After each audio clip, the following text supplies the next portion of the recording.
na pia namshukuru Mungu kwa ajili ya wazazi wetu, viongozi wetu, baba yetu mchungaji pamoja na mama ambao wamenipa nafasi hii kusimama mbele zenu kuwasilisha ujumbe wa Bwana ambao tayari Mungu amekwisha kuweka ndani yangu. Jina la Bwana libarikiwe.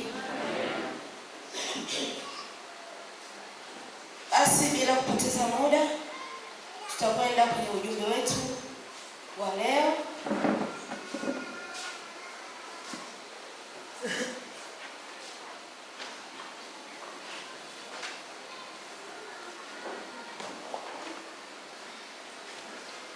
Tasoma kitabu kile cha Wafalme wa kwanza, kitabu cha kwanza cha Wafalme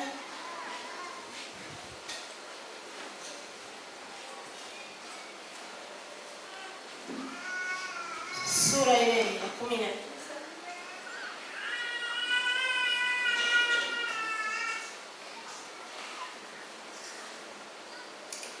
mstari wa 9. Sura ya 19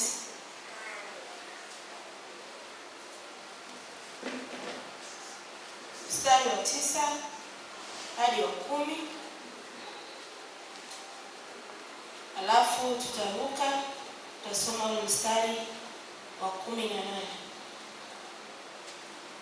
Na kichwa chetu cha somo kinasema baki kwenye nafasi yako.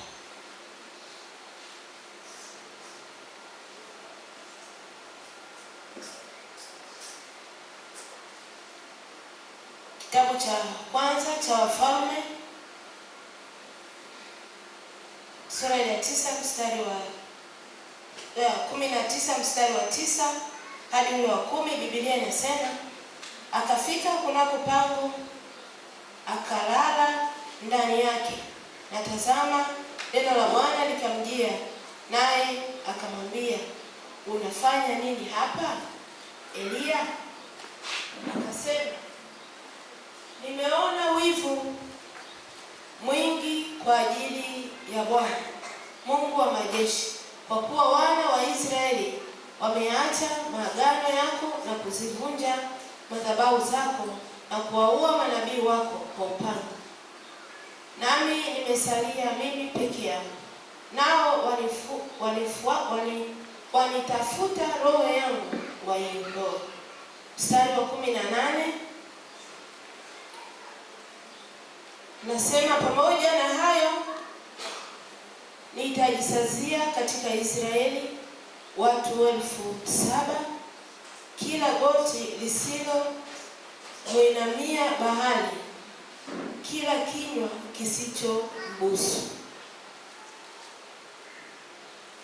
Tarudia mstari wa 18, pamoja na hayo itajisazia katika Israeli watu 7,000, kila goti lisilo muinamia Baali na kila kinywa kisicho mbusu.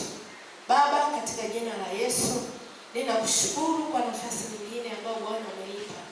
Natazama mtoto wako nipo mbele ya watakatifu wako Bwana kwa ajili ya kuwasilisha ujumbe ambao tayari umekwisha kuweka ndani yangu. Nami najiweka wakfu kwa ajili ya kuwasilisha ujumbe huu. Ukanitumie kama chombo chako. Na neno hili Bwana likatimie kwenye mioyo ya wasikilizaji kama ulivyolikusudia Bwana. Ni katika jina la Yesu ninaomba na kuamini. Amen. Amen. Kichwa cha somo kinasema baki kwenye nafasi yako. Na maandiko ambayo tumeyasoma katika kitabu hichi cha Wafalme sura hii ya 19, na tunaangalia kisa cha tunaenda kumwangalia mtumishi wa Mungu Eliya. Tunafahamu kwamba Eliya alisimama kama nabii kwenye taifa la Israeli, lakini alisimama katika nyakati ambazo zilikuwa ni nyakati ngumu, ni nyakati ambazo huyu Yezebeli ambaye alikuwa si Mwisraeli, na kupitia ndoa hii mwanamke huyu aliweza kuja na miungu kutoka kwa wazazi wake ambayo iliweza kuwakosesha Israeli na Mungu. Wana wa Israeli wakaacha kumwabudu Mungu, wakaanza kuabudu miungu mingine. Na wakati huo Eliya akiwa kama nabii alisimama na kusimamia kweli ya neno la Mungu na manabii wengine, lakini haikuwa vyepesi. Walipata shida sana kwa sababu mfalme mwenyewe alipotoka. Kwa hiyo mfalme alipopotoka aliweza kuwapotosha watu wengi. Kwa manabii walipata shida, waliuawa, walipita kwenye nyakati ngumu sana ambazo hazikuwa ni nyepesi katika taifa la Israeli. Lakini tunaona jinsi ambavyo huyu Eliya alitembea na Mungu, na yapo matukio baadhi ambayo aliyafanya, Mungu alimtumia, lakini yalikuwa ni matukio makubwa, lakini bado Israeli walikuwa hawaamini.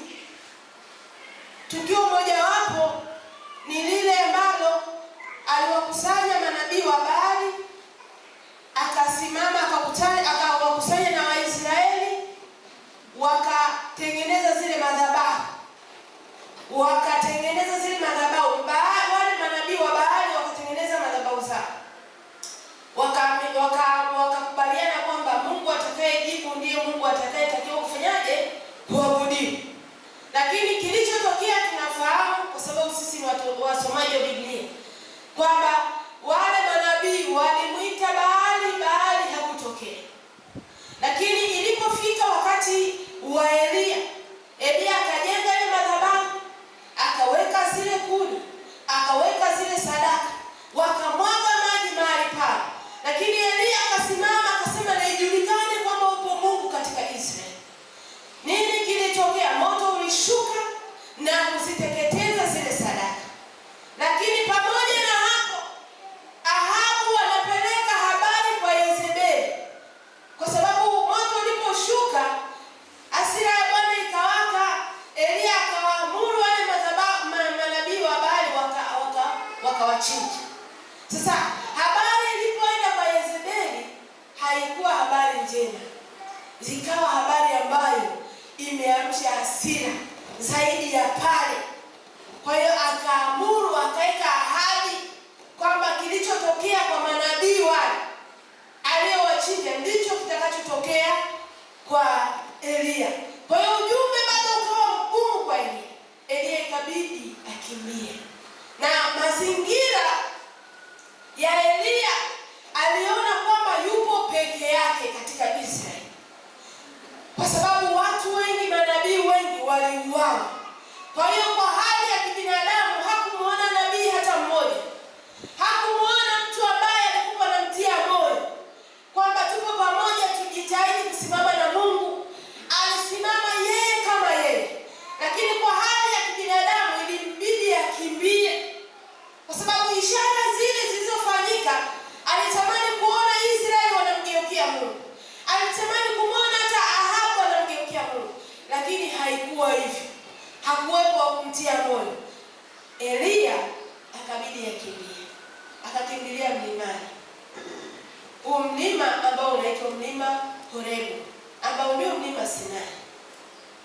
Sasa hapa ndipo tuliposoma kwamba akajificha kwenye pango akalala, na wakati ana hali ya kuchoka kama mwanadamu, haelewi kwamba ni nini hatima ya Israeli, amejificha pale. Ndipo sasa Mungu akamtokea akamwambia Eliya, unafanya nini hapa? Ni anaeleza sasa kwamba manabii wote wameuawa, nimebakia mimi peke yangu. Jina la Bwana libarikiwe. Jina la Bwana libarikiwe. Jina la Bwana libarikiwe. Anamwambia nimebakia mimi peke yangu. Sasa Mungu anamwambia amka,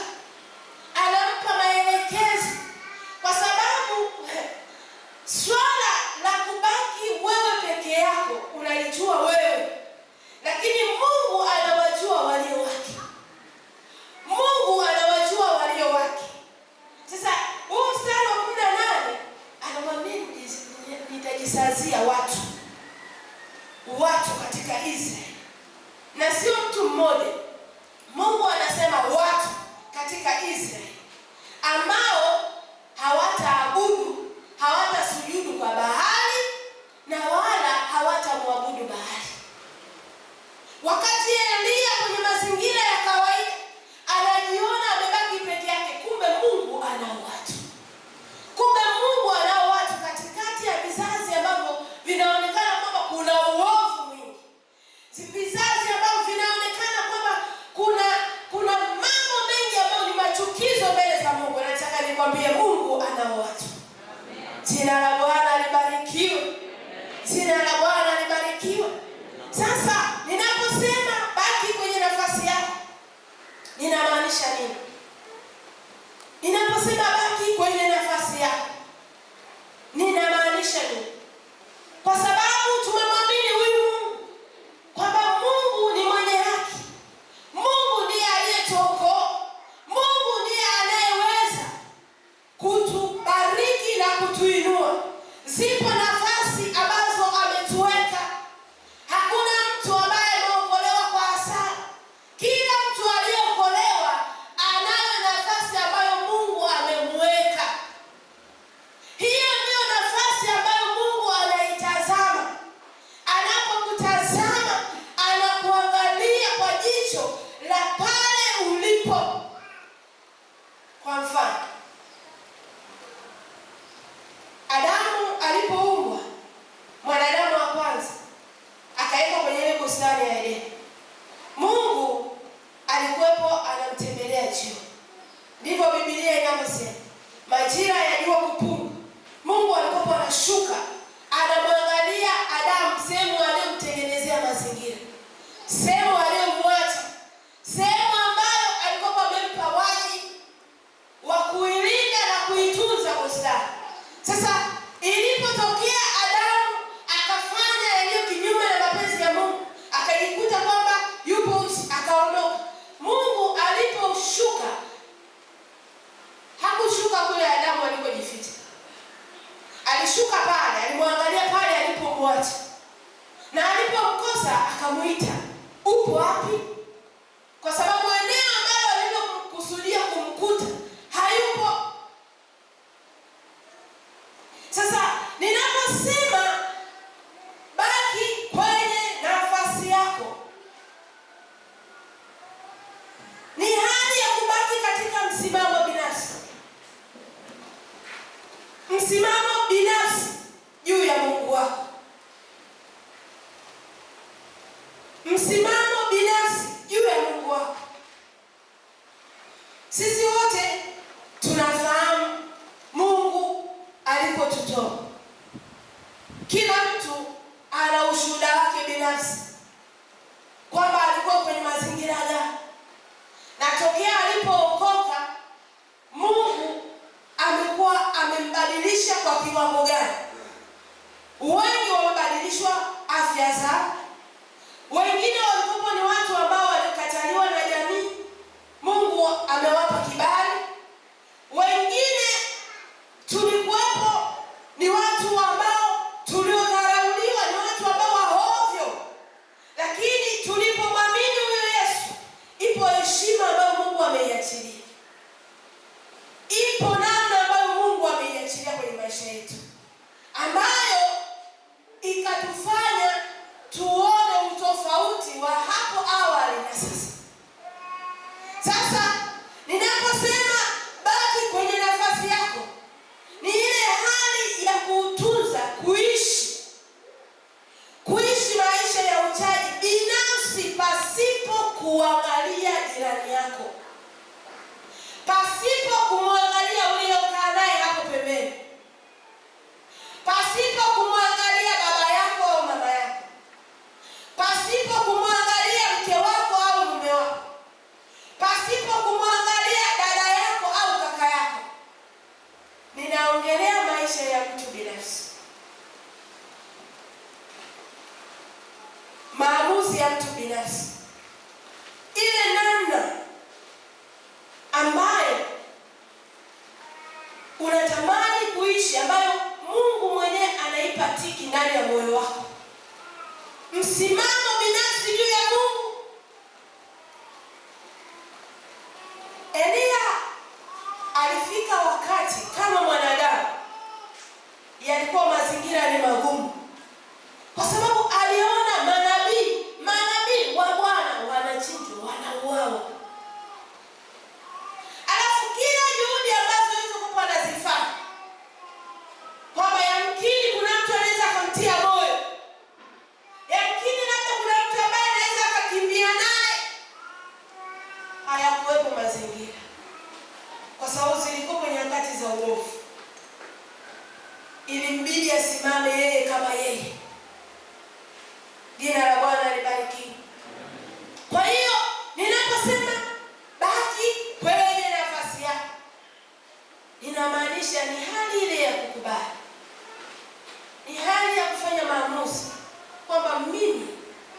Tunaposema kubaki kwenye nafasi yako, ni hali ya kuto kukubali ushawishi wa adui.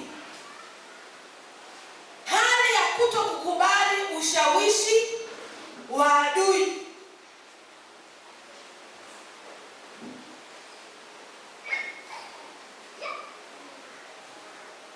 Hali ya kukataa kuchukuliwa na namna za uovu wa dunia hii. Nyakati tulizo nazo ni nyakati ambazo ni hatari. Tunaweza tukasema nyakati alizokupo amepitia Elia zilikuwa ni nyakati za uovu sana. Ni nyakati ambazo zilikuwa ni ngumu sana. Watu walikuwa wanaabudu miungu. Watu walikuwa wapo mbali na Mungu. Lakini hata nyakati hizi za leo zipo namna za uovu. Na changamoto ni kwamba huo ushawishi wa adui ambao shetani anaendelea kuboresha siku hadi siku, unaingia hadi makanisani, unaingia hadi kwenye kusanyiko la watu wa Mungu, unaingia hadi kwenye kanisa la leo la Kipentekoste. Sasa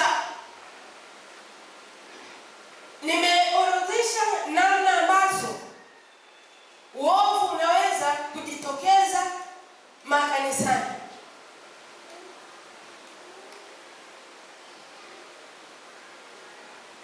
Na ukaweza kumshawishi mtu akaondoka kwenye nafasi yake ambayo Mungu amempa kuishi hapo. Zipo namna shetani kila siku anabuni mbinu mbalimbali, na mlengwa ni yule ambaye amekiri, anasema mimi nitasimama na Mungu, sitakubali kushawishiwa, iwe jua iwe mvua, mimi nitang'ang'ana na Bwana. Shetani anatafuta hila, anatafuta mbinu, anatafuta namna ya kumtoa, ya kuzimisha lile kusudi, ile kiu, ile njaa ya kutembea kwenye mapenzi ya Mungu. Na wanawatumia hata watu wa kawaida tu.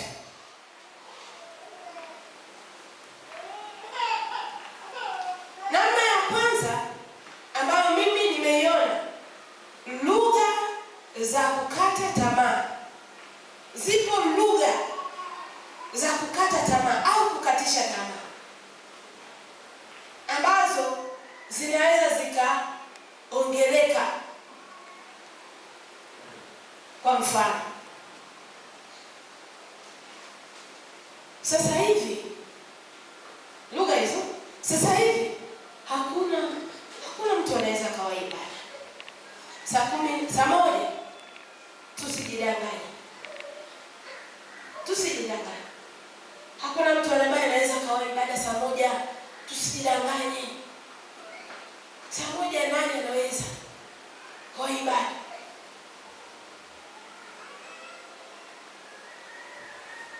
Kama uamini, nenda saa 1 baba. Wewe Jumapili wahi, nenda saa 1 baba. Utaona. Kama unaweza ukamkuta mmoja tu au wawili au watatu. Hakuna. Kwa hiyo kuna zile hakuna. Au nyingine anasema sasa hivi uwepo wa Mungu Bwana hamna. Mungu alitembea na manabii wa zamani. Mungu alitembea na kina Elia Bwana. Mungu alitembea na kina Elisha. Sasa hivi hamna.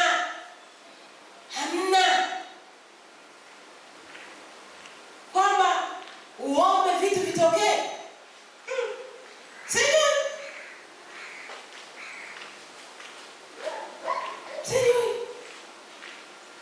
Sasa hivi kuna mtu anaweza kweli kuwa mwaminifu kutoa zaka? Hivi zaka, wewe uaminifu, tunakamilisha ratiba. Uaminifu kabisa utoe zaka sasa hivi. Yaani sasa hivi sisi wote ni wezi. Sema tunazidiana.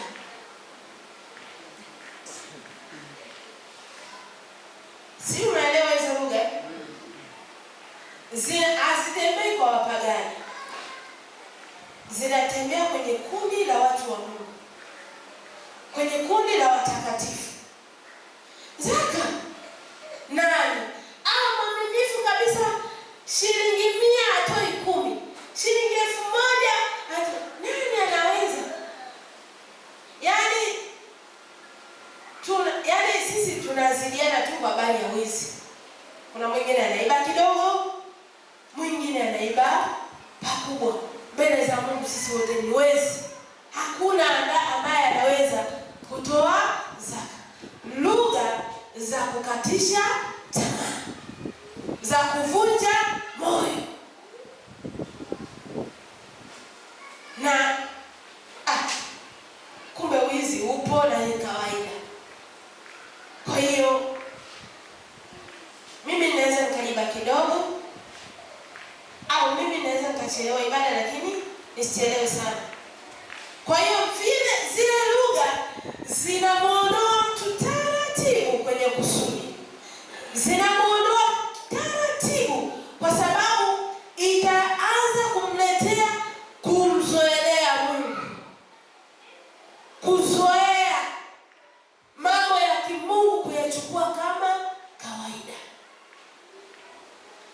Ibada za katikati, ukijisikia unaweza ukaenda, unaweza, kwani si mafundisho tu Jumatano wanachambua neno, Ijumaa kuna maombi, unaweza ukaenda au siende.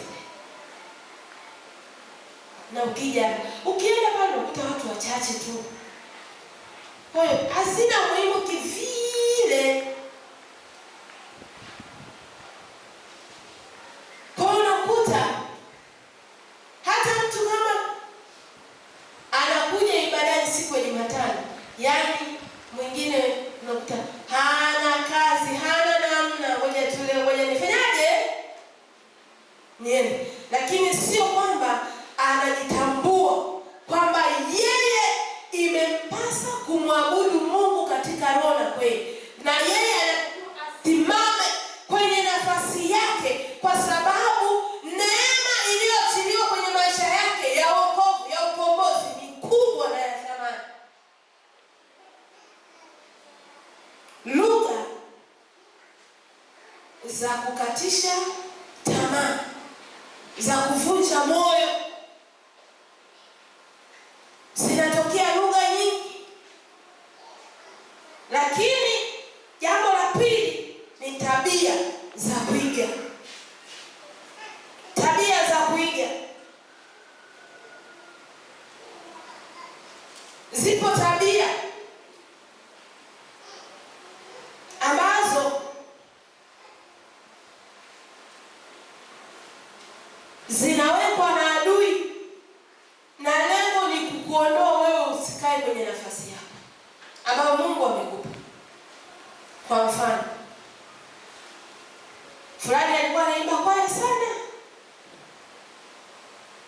yule sasa hivi ameacha kwaya, mimi ngoja na mimi niache. Ndio au mama nani, leo unaenda ibadani? Leo siendi, najisikia nimechoka.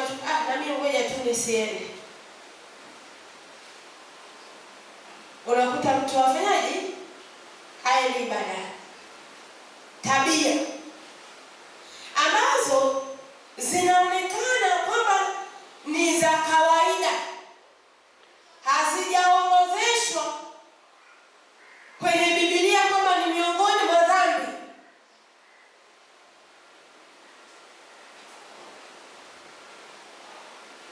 Moyoni mwako kuna hali ambayo inakufanya wewe siku hadi siku, ile bidii, ile shauku ya kufanya yaliyo mapenzi ya baba yako au ya Mungu, ile na kujisimamia wewe kama wewe, misimamo inafanyaje?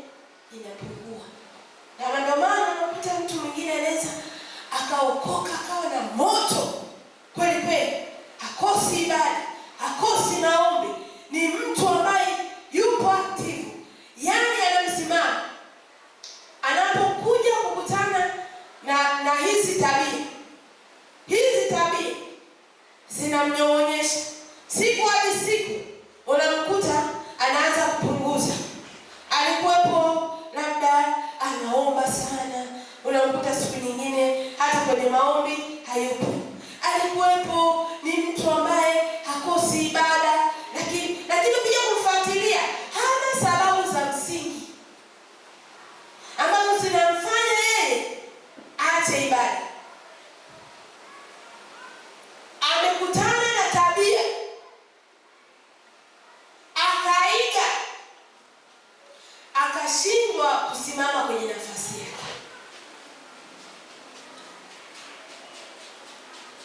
Na hizi ndizo tunazoziita namna ya dunia hii, ambayo Mungu mwenyewe alionya kwamba msifuate namna ya dunia hii. Shetani siku hadi siku anazidi kuweka vitu ambavyo vinaweza vikaonekana machoni petu kwamba havina madhara, lakini kwenye ulimwengu wa roho vinatuondoa kwenye kusudi la Mungu, vinatuhamisha, vinatufanya tusiwe na msimamo kwa habari ya Mungu. Nyakati ambazo alizopita Elia na manabii wengine, nyakati za uovu ambazo zilikuwa nyakati ambazo hakuna mtu ambaye anaweza kukutia moyo kwa habari ya Mungu. Wewe unataka kutiwa moyo. Hakuna nyakati ambazo alikuwa anaweza kukutana na mtu akamwambia, Bwana, mtumishi wa Bwana, jina la Bwana libarikiwe, kazi yako ni njema sana, endelea kusonga mbele. Hazikuwepo nyakati hizo, lakini alisimama na Mungu akabaki kwenye nafasi yake. Na ndio maana nimetangulia kukukumbusha kwamba hapa tulipo, hapa TOC, kila mmoja anajua namna ambavyo Mungu amemtendea, jinsi ambavyo Mungu alivyomwokoa, jinsi ambavyo Mungu amemtoa kwenye sehemu ambayo kwa akili zake au kwa akili zangu tusingeweza kutoka. Mungu wakati anatuokoa wapendwa na kutuweka hapa TOC, hajatuweka kwa hasara. Anatutaka kila mmoja asimame kwa gharama yoyote kwenye nafasi yake, kwenye nafasi yake. Mungu anapotutazama anamtazama mtu mmoja aliyesimama kwenye nafasi yake. Jina la Bwana libarikiwe.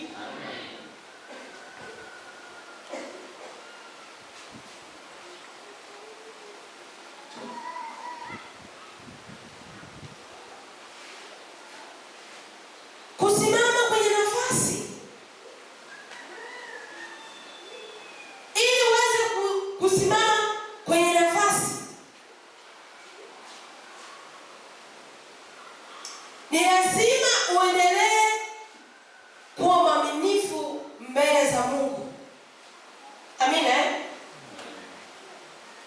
Ni kweli zipo nyakati ambazo umesimama na Mungu na unatamani kuendelea kusimama na Mungu, lakini mazingira ya kawaida unakabiliana na changamoto mbalimbali. Zipo changamoto zinazojitokeza, haiwi vyepesi pale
wakati mwingine itakutaka uwe mvumilivu.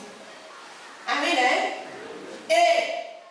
wakati mwingine itatutaka tuwe wavumilivu. Na ndio maana kuna tunda la Roho la uvumilivu. Kwa sababu mtu anapobaki na Mungu, anaposimama kwenye nafasi yake, kuna changamoto ambazo zinaweza zikajitokeza. Wakati mwingine unatakiwa uvumilivu. Na kwa sababu umesimama na Mungu, neema ya Mungu ya tunda la uvumilivu litakuwa ndani yako. Vitu vingine haviwezi kuja kwa haraka. Elia alitarajia alipomwambia Ahabu, nikusanyie manabii wa Baali, kusanya na Israeli, tukutane, alafu leo tupate majibu. Kwa sababu wewe si umewaaminisha watu kwamba Mungu Baali ndiye anayepaswa kuabudiwa, na mimi nikaonekana kwamba mimi ninawataabisha watu. Maana alimtana naye akamwambia, ewe mtaabishaji watu.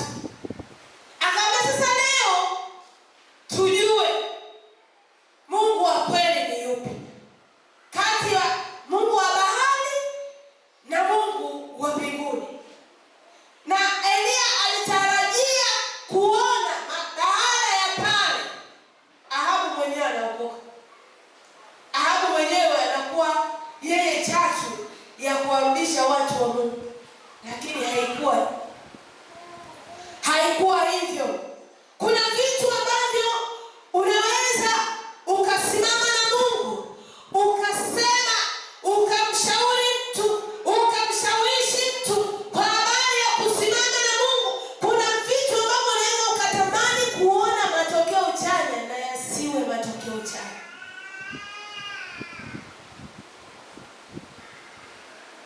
Kwa akili za kibinadamu unaweza ukanyong'onyea, unaweza ukasononeka, lakini nataka nikwambie, baki na Mungu.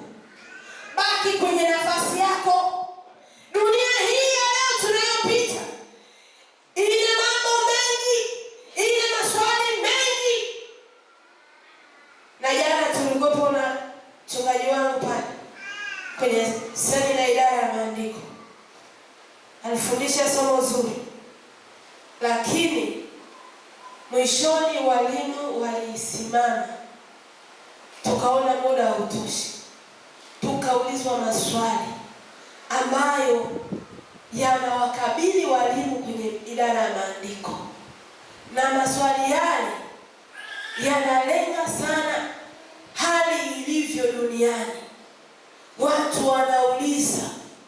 Watu wanauliza kwa habari ya imani. Mbona huku kuna miujiza? Mbona huku kuna hichi?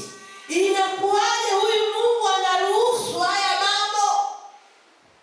Maswali yakawa ni mengi. Lakini katika maswali yote ambayo tunaweza tukajihoji kwamba kwa nini Mungu ameruhusu hili? Kwa nini Mungu anaruhusu jambo hili? Yote Mungu kwani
Bwana TOC. Katika kizazi hichi tuwe sisi tubaki na Mungu. Ni kweli ni mengi yanaendelea kwenye vyombo vya habari, ni mengi yanaendelea huko na huko, lakini sisi tubaki na Mungu. Mungu amenituma nikutie moyo, baki na Mungu. Baki kwenye nafasi yako. Tutasikia mengi sawa, tutaona mengi sawa, tutashuhudia mengi sawa, lakini Mungu anayo watu ambao wamejisazia katika kizazi hichi cha uovu. Anao wachungaji, anao washirika, anao mitume, anao manabii ambao wamejisazia kwenye ufalme wake. Wakati Elia anajiona yupo peke yake, lakini Mungu anaona watu 7,000. Anaona watu 7,000 ambao hawajaabudu, ambao hawajasujudu kwa Mungu bahali. Upo uwezekano wa kusimama na kuitangaza kweli ya neno la Mungu katika kizazi chenye uovu, katikati ya kizazi ambacho kimeaminishwa kwamba kizazi cha miujiza, kizazi cha ishara, kwamba huko kuna mabadiliko, kwamba huko kuna matokeo. Lakini nataka nikwambie, Mungu amejisazia watu ambao katika kizazi hichi tutasimama na kuisema kweli ya neno la Mungu, na Mungu atatutumia. Jina la Bwana libarikiwe. Huwa ninatafakari sana baba yangu, nikizunguka, nikitazama, nikipokea shuhuda mbalimbali za watumishi wa Mungu. Namtazama baba yangu, nasema Mungu amejisazia watu. Ninasema Mungu amejisazia watu. Na miongoni mwa watu ambao Mungu amejisazia pamoja na baba yangu, na uhakika na hilo. Nina uhakika na hilo. Mambo yanayoendelea ni mengi. Watu wanaiacha imani. Watu wanakuwa na viambatanishi vingi. Watu wanaishi maisha ya uovu. Lakini hakuna kizazi ambacho kilichopita bila Mungu kuwa na watu wake. Na watu hao ni wale ambao wamejitambua, wamemtambua Mungu na kubaki kwenye nafasi zao. Mungu akupe ufahamu uelewe neno hili, ili tuweze kusimama na Mungu. Upo uwezekano wa kuishi maisha matakatifu. Nasema vijana, upo uwezekano wa kumtumikia Mungu nyakati hizi ambapo dunia inawaaminisha vijana kwamba huwezi ukavaa namna hii ukaeleweka kwamba wewe ni kijana. Sisi vijana wa leo ambao Mungu amejisazia, tunao uwezo wa kusimama na kuambia ulimwengu kwamba, na kuhakikishia kwamba sisi vijana tuna uwezo wa kuvaa namna ya kimungu, na tukawaaminisha kwamba inawezekana. Inawezekana. Inawezekana. Mtumishi mmoja akaeleza, akasema hivi, wanatumia sana wadada asilia wa Kikristo. Ni warembo, wanaonekana ni warembo, na kweli ni warembo. Wanatumia kwenye yale matangazo makubwa yale, na wanalipwa hela. Anapigwa picha, linatengenezwa bango kubwa.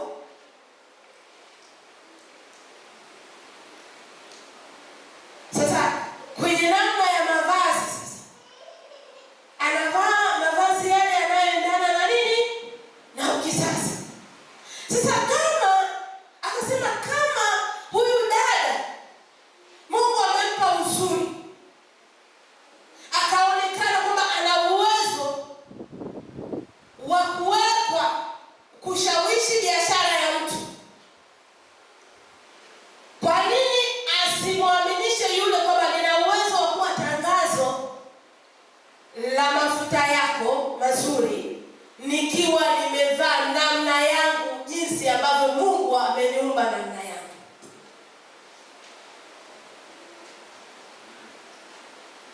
Tunaelewana? Halo? Ipo nafasi ambayo Mungu ametupa. Kama tukisimama kwenye nafasi zetu ambazo Mungu ametuweka, nataka nikwambie matokeo ni makubwa, kwa sababu Mungu anamtazama yule ambaye amesimama kwenye nafasi yake, kwenye nafasi ya kimungu, kufanya jambo la kimungu, kusimama kumtangaza Yesu, kuambia ulimwengu kwamba yupo Mungu kwenye nyakati hizi, na Mungu anatembea na watu hao. Mungu anajidhihirisha na watu hao. Mungu anajidhihirisha na watu hao. Miujiza ipo ndani ya kanisa la Mungu. Miujiza ipo, miujiza original. Jina la Bwana libarikiwe. Jina la Bwana libarikiwe. Lakini zipo faida ambazo utakapojitambua na kuamua, maisha ya mtu yanaamuliwa ndani. Simeelewa ndani. Yaani mimi binafsi naamua mimi iweje, ninabaki na Mungu, nitamtumikia Mungu, nitakuwa mwaminifu. Wakati watu wanaiba zaka, mimi sitaiba zaka. Wakati watu wanachelewa ibada, mimi sitachelewa ibada. Yaani huyo ni mtu ambaye ameamua kubaki kwenye nafasi yake. Wakati watu wanahangaika kwenye kokoto, kwenye vitambaa, kwenye upako, mimi nitabaki na Mungu TOC. Mimi nitabaki hapa. Zipo faida. Nasema zipo faida. Zipo faida za mtu ambaye anafanya maamuzi binafsi ya kubaki na Mungu. Wakati wengine wanaacha kwaya, mimi nitabaki kuimba kwaya kwa uaminifu. Wakati wengine wanaacha kushuhudia, mimi nitasimama kwenye nafasi yangu kuambia watu habari za Yesu. Wakati wengine wanazoea habari za ibada, mimi nitasimama kwenye ibada binafsi, kumwabudu Mungu katika roho na kweli. Nasema zipo faida. Na faida namba moja, Mungu hatakuacha. Mungu hatakuacha. Tunaona pale kitabu tulichokusoma cha Wafalme sura ya 19 mstari wa 11 na wa 12. Tunaona jinsi ambavyo Bwana akamtokea Elia wakati Elia amechoka, wakati Elia kwa hali ya kibinadamu amekata tamaa, haelewi. Bwana anamtokea kwenye upepo mkali, na Mungu anasema naye kwa lugha nyepesi.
rahisi. Nataka nikwambie Mungu yupo, hata kuacha. Nasema Mungu hata kuacha. Ni lazima ataachilia msaada tu. Elia wakati haelewi, anashangaa hali inabadilika. Anashangaa Mungu anamtukizia. Anamuuliza unafanya nini? Anaeleza mazingira. Anaeleza hali ambayo imemkumba. Anaeleza mambo magumu. Haelewi. Mungu anamtia moyo. Anamwambia bado kuna wajibu. Unatakiwa ukaweke watu mafuta huko kwenye kazi ya utumishi, kwa sababu lazima kazi iendelee. Ndipo Mungu anamfumbua macho. Elia. Anaelewa kweli, kumbe Mungu yupo. Kweli Mungu kumbe yupo. Yamkini upo mahali hapa unajihoji, hivi hapa nilipo yanayoendelea kweli Mungu yupo? Kweli Mungu yupo? Kweli Mungu anaona? Kweli Mungu ananiona? Mbona nimesimama kwenye nafasi yangu? Ninakwambia Mungu yupo. Nasema tena Mungu yupo. Baki na Mungu, simama hapo. Usikate tamaa, usirudi nyuma, usiondoke kwenye nafasi ambayo Mungu amekupa. Simama, tumika kwa viwango vile Mungu ambavyo amekusudia. Simama na Mungu. Nataka nikwambie utauona wokovu wa Bwana. Nasema tena utauona wokovu wa Bwana. Mungu anaachilia neema. Mungu anawatembelea wale ambao wamesimama kwenye nafasi zao. Anajidhihirisha. Haleluya. Elia anatambua. Na ndio maana Zakaria akasema kwenye ile Zekaria 4:6, anasema si kwa uwezo wako wala si kwa nguvu, bali ni kwa Roho wa Bwana. Amina. Hatuwezi kusimama kwenye nafasi hii kwa akili zetu, kwa sababu changamoto ni nyingi, vishawishi ni vingi, kukatishwa tamaa ni kwingi. Tunamhitaji Bwana. Tunaposimama ipo neema ya Mungu ya kutusimamisha. Tunaposimama ipo neema ya Mungu ya kutuwezesha tuendelee mbele. Elia aliweza kusimama tena na kuendelea mbele, kwa sababu kazi ya Mungu inatakiwa iendelee mbele. Na kazi ya Mungu inaendelea mbele na wale ambao wamekubali kubaki na Mungu.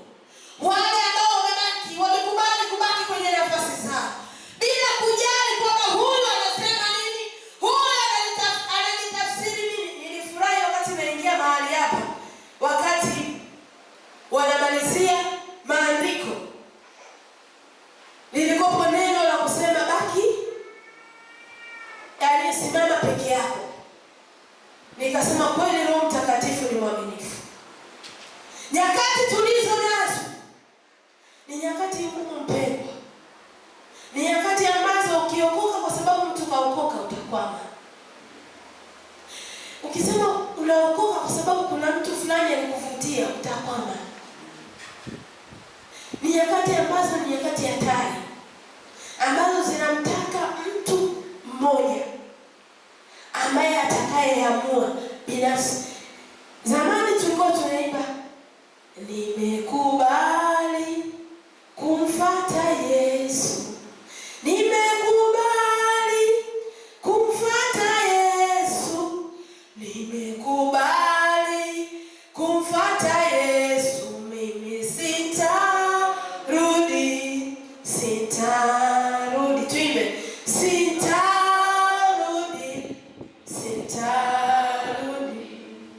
hata na ndugu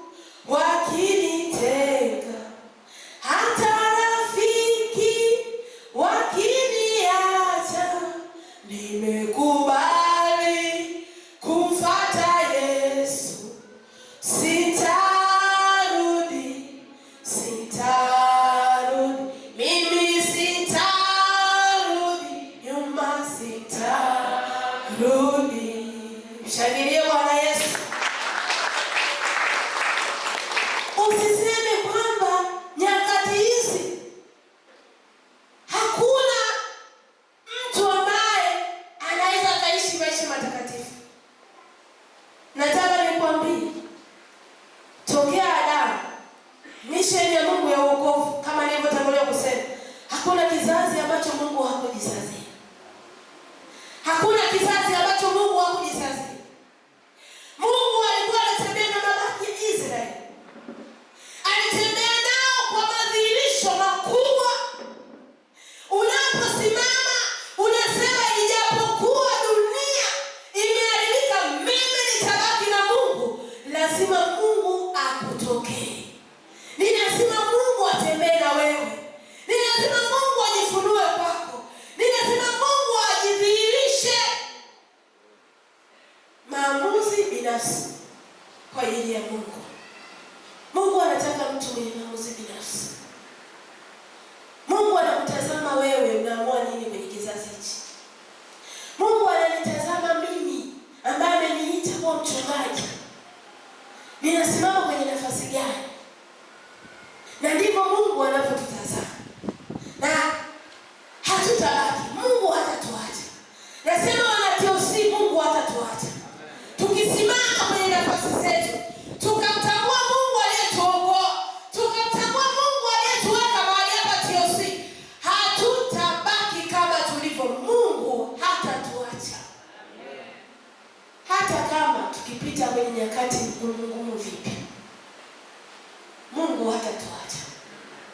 Hiyo ni faida kubwa sana, kwamba Mungu anakuangalia. Jina la Bwana libarikiwe. Lakini faida ya pili, tutalindwa na Bwana. Tutalindwa na Bwana. Tutalindwa na Mungu. Tupo nyakati ambazo kuna shida nyingi. Kuna matatizo mengi. Kuna vitu vingi. Lakini Mungu atatulinda, tutapita salama. Nasema tutapita salama. Ikiwa tutakubali, ikiwa tumeamua kutoka ndani ya mioyo yetu kubaki na Mungu, kusimama na Mungu, kukubali kulitumikia shauri la Bwana, ulinzi utakuwa pamoja na sisi. Mungu atatuzingira. Mungu atatuzingira. Mungu anawalinda. Mungu anaachilia ulinzi kwa wale ambao wanasimama kwenye nafasi zao. Katika kitabu cha Petro wa kwanza, mstari ule wa kwanza. Petro wa kwanza sura ya kwanza, mstari ule wa 5, Biblia inasema, nanyi mnalindwa na nguvu za Mungu kwa njia ya imani, hata mpate wokovu ulio tayari. Tunalindwa na nguvu za Mungu kwa njia ya imani. Nataka nikwambie, hata kama vipo vitisho vinatembea kwenye maisha yako, vipo vitisho kwenye ndoa, kwenye familia, kwenye uchumi, zinazisikika sauti za vitisho. Nataka nikwambie, upo salama. Upo salama. Maana Mungu anaachilia ulinzi kwa watu wanaoendelea kumwamini yeye. Hakuna ambacho kitakachokudhuru. Hakuna. Hakuna. Hakuna. Kuna dada mmoja ambaye aliokoka. Na alipookoka, mume wake hakukubaliana na yeye kwa habari ya wokovu. Dada yule akasimama na Mungu. Nakwambia alikuwa ananishuhudia. Anasema jana alisema tunakuchinja. Yaani baba akaja ati leo ninawachinja wote. Anatafuta panga, anamkwala zaidi ya mkwala. Aingia mfunguni, panga liko wapi? Mmenificha. Mlijua kumbe leo nawamaliza. Yule dada anasema nili nilikuwa ninashika mtoto wangu ninamshikilia hivi. Nasema wewe ni Mungu. Hakuna hajawahi kufanya hata panga. Shetani kuna kelele uoga anaziachilia za vitisho kwenye maisha yetu, kusudi tu atuondoe kwenye msimamo na kutia moyo leo baki na Mungu. Hakuna ambacho kitakacho kudhuru wewe ambaye umesimama, kwamba ijapokuwa ninapita kwenye wakati mgumu, upo salama, upo salama. Mungu yupo upande wetu, Mungu yupo upande wetu.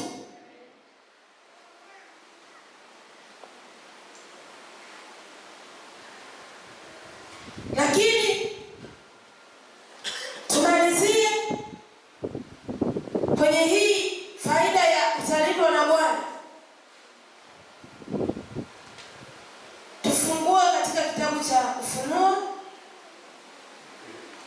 Ufunuo sura ya 7.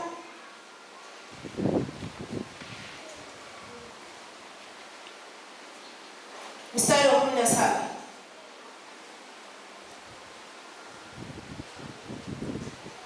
Biblia inasema, kwa maana huyo mwana-kondoo aliye katikati ya kiti cha enzi atawachunga, naye atawaongoza kwenye chemchemi za maji yenye uhai, na Mungu atayafuta machozi yote katika macho yao.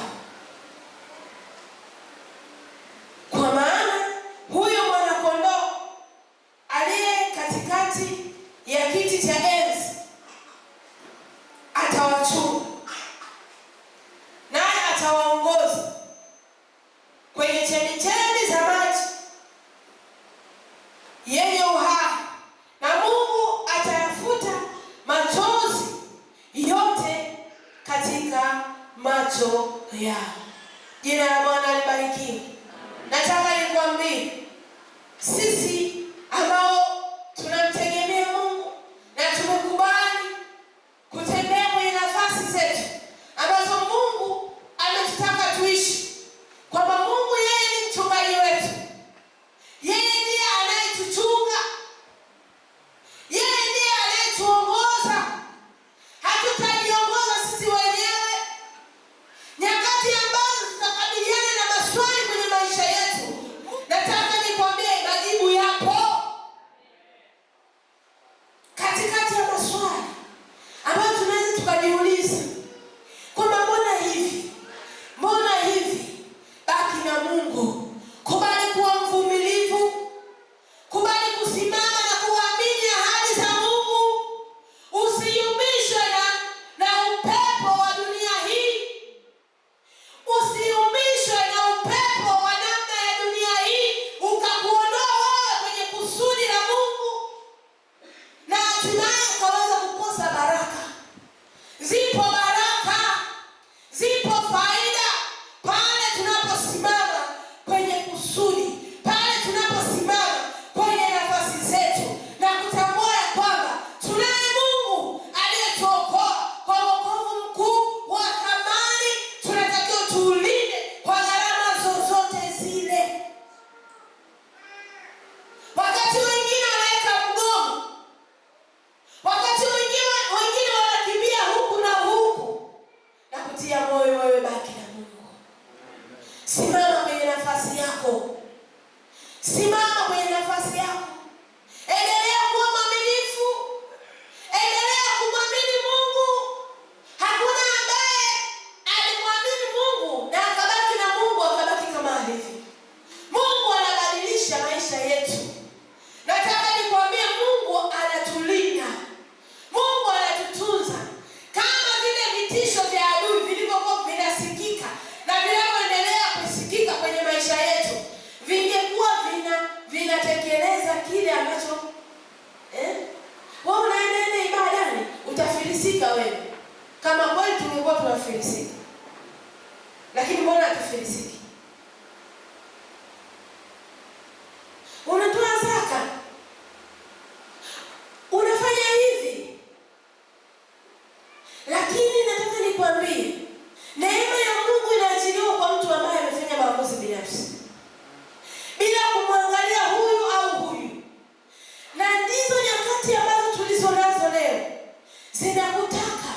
zinatutaka wana TOC tusimame binafsi bila kuangalia, bila hata kumwangalia mpendwa. Umeelewa eh? Bila kumwangalia hata mpendwa. Yapo mafundisho yanayoendelea kwenye mitandao ya kijamii. Zipo namna ambazo zinazofundishwa kwenye ulimwengu huu, lakini hizo namna haziwezi zikakuletea wewe athari ikiwa umesimama na kweli ya neno la Mungu. Umesimama na watumishi ambao wameaminiwa na Mungu kwenye nyakati hizi, ambao Mungu amejisasia, wakina Siloma ambao Mungu amejisasia kwa habari ya kudhihirisha uwepo wake, kwa habari ya kufundisha kweli, kwa habari ya kuelekeza watu njia iliyo sahihi ya kumjua Mungu na kufika mbinguni. Simama na Mungu. Jina la Bwana libarikiwe. Ujumbe huu nimeuleta kwenu wapendwa, kukutia moyo na kutia moyo kufanya maamuzi na kutia moyo kuongeza viwango vyako vya imani vya kusimama kwenye nafasi yako kama wewe, kusimama kulitumikia shauri la Mungu wewe kama wewe. Ujumbe huu unakutaka wewe unayenisikiliza. Mungu anakutazama maamuzi yako, utumishi wako, viwango ambavyo wewe umesimama na Mungu, na Mungu anamtazama mtu wa namna hiyo ili ajidhihirishe kwake, ili ajidhihirishe kwake. Wakati wengine wanasema si lazima kutoa mafungu ya 10, wao wanasema iwe lazima, isiwe lazima, lakini ndani ya moyo wangu naweka neno lazima nitoe kwa uaminifu. Wakati wengine wanasema sio lazima kutumika, sio lazima kwenda ibada za seri, wewe amua kwamba ni lazima niende, maana ninamjua Mungu aliyeniokoa. Wakati wengine wanasema ya kwamba hamna haja ya kuhudhuria ibada zote. Ikiwa wewe una nafasi ya kuhudhuria ibada zote, amua leo hudhuria ibada zote kwa uaminifu. Wewe kama wewe, Mungu anakutazama wewe. Anamtazama mtu mmoja ambaye ameamua binafsi kwamba nitasimama kwenye kizazi hichi. Kama basi yapo mabaki katika kizazi hichi, nami niwe miongoni mwa mabaki haya ambao Mungu atatembea na mimi, ambao Mungu atajidhihirisha kwangu, ambao Mungu atajifunua kwangu, ambao Mungu nitauona uwepo wake. Wakati unasema hakuna upako, hakuna uamsho, wewe ona uamsho, wewe ona uamsho, wewe ona uamsho. Tembea kwenye uamsho, maana uamsho upo. Maana mtu atasema hamna uamsho, anaongea akiwa wapi? Utakaponiambia hakuna uamsho, unaongea ukiwa wapi? Ikiwa mimi namuona Mungu, ikiwa mimi naziona nguvu za Mungu, ikiwa Mungu anajidhihirisha kwenye maisha yangu, ninaposimama kwenye nafasi yangu kama mchungaji, ninajijua kwamba Bwana ameniita, ninasimama kwenye nafasi yangu na ninauona uwezo wa Mungu. Wewe unaposema hakuna uamsho, unaongea ukiwa wapi? Mpaka nikuelewe. Nataka sema uamsho upo. Nani atiosi uamsho upo? Nani atiosi uamsho upo? Upo uamsho tayari. Yapo madhihirisho ya nguvu za Mungu. Nani atiosi? Mungu alitembea na mabaki ya Israeli. Siku zote Mungu anatembea na mabaki. Nasema baki na Mungu, uwe miongoni mwa mabaki. Wakati dunia inakimbia, wakati dunia inaenda resi, wewe simama na Mungu. Simama na Mungu mpendwa. Nasema Yesu anarudi kuwachukua wale ambao wamesimama na Mungu, na hakuna kitakachokudhuru.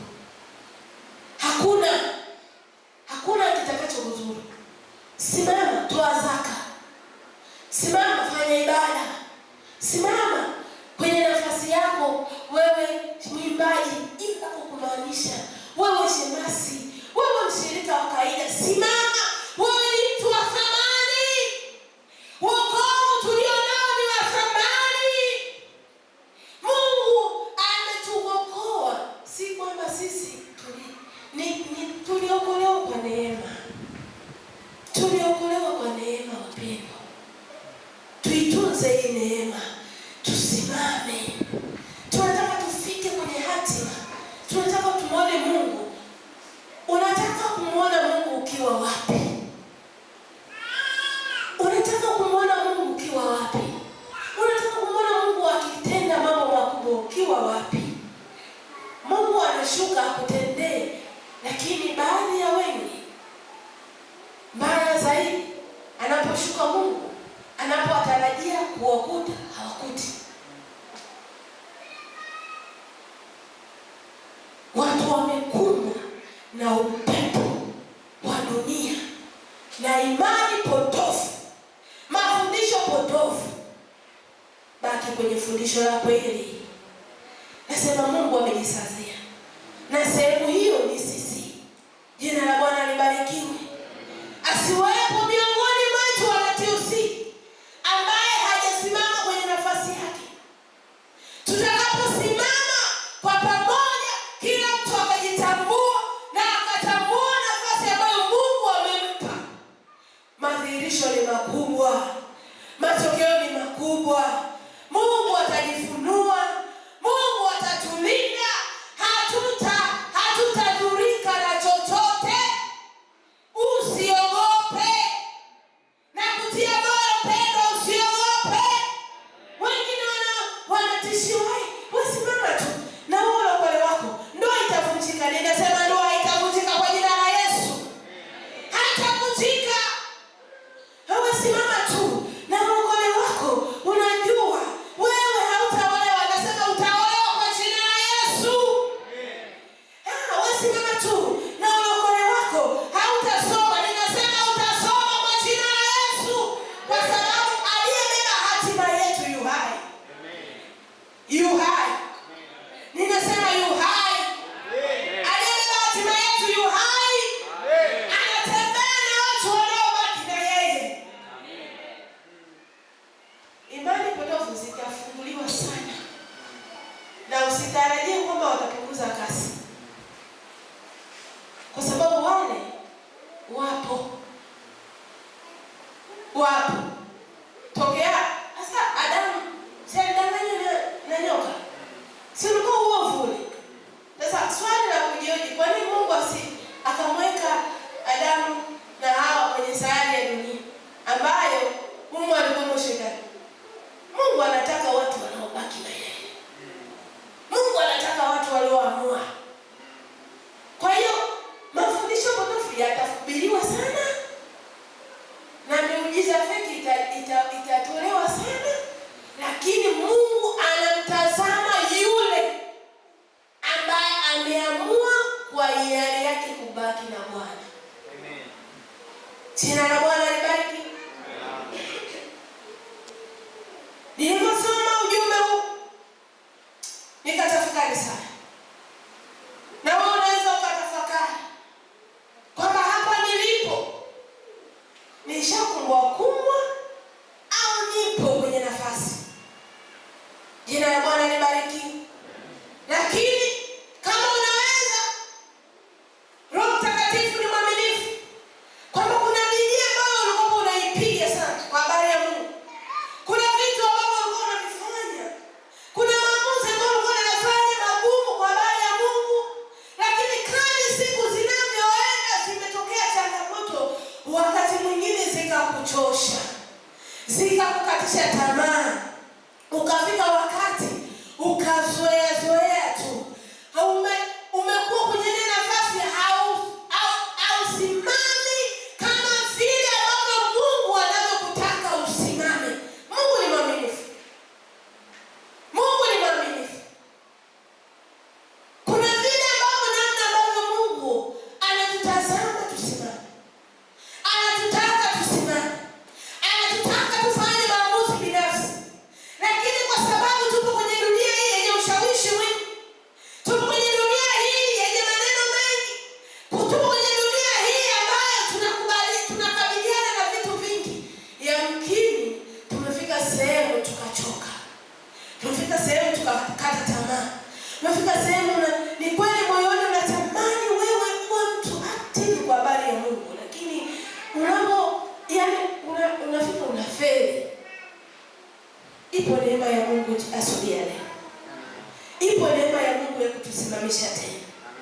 Ipo neema ya Mungu. Wewe ambaye unasema mimi natamani kuwa viwango vile ambavyo Mungu alivyonikusudia, nitembee kwenye uwepo wa Mungu, haijalishi kwamba kitatokea nini, lakini maadamu Mungu ananijua, nitembee kwenye mapenzi yake. Ipo neema ya Mungu asubuhi ya leo mpendwa, ya kutufanya sisi tutembee kwenye nafasi zile ambazo Mungu ametukusudia. Naomba praise team mje